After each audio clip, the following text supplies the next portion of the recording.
Hi, my name is Maggie Eason, and I'll be giving you my research pitch. My topic is evaluating the environmental commitments of Arctic Council members. So the Arctic Council is the leading intergovernmental forum on promoting cooperation, coordination, and interaction among Arctic states. There are 8 member states, including the US, Norway, Sweden, Canada, Denmark, Iceland, Russia, and a few others I don't remember. There's also 6 Indigenous permanent participant organizations that aren't member states, but still are a big part of the Arctic Council. There are also 6 working groups that are made up from participants from the member states and Indigenous groups. These are split based on their topics. So one could be focused on trade, there could be focused on environmental protections. It just kind of is split up like that.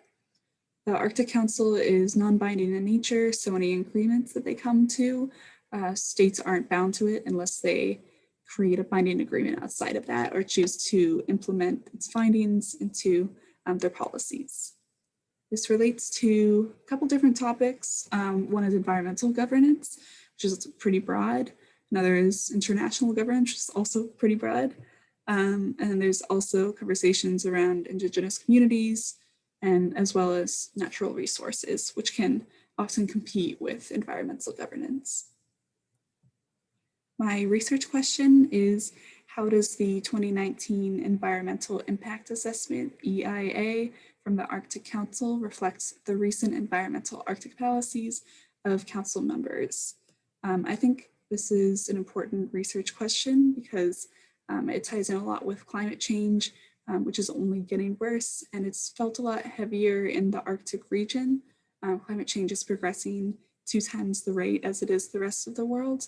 So its effect is especially felt on Indigenous communities and people who have their homes and history in this region.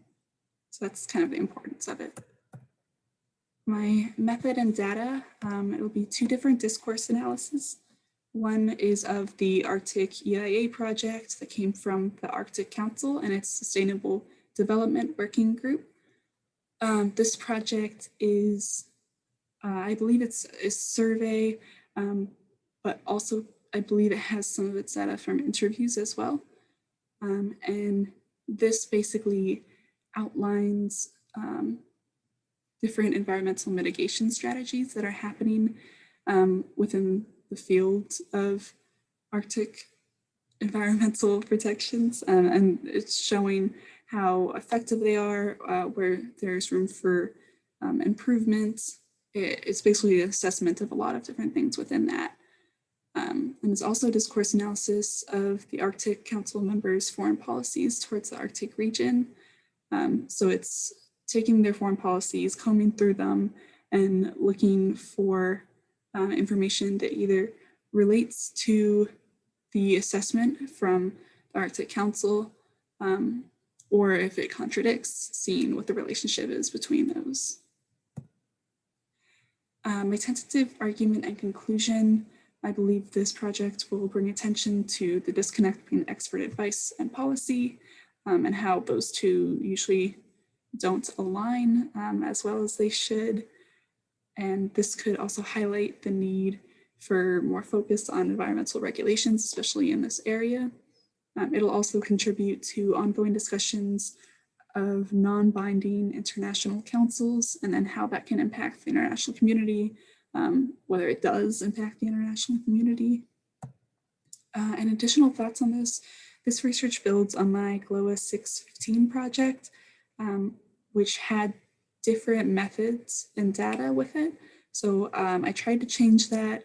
It still could be a work in progress. I know my topic will stay the same, but the methods and data might change. So I'd love to hear your thoughts on how I could make that better. But thank you.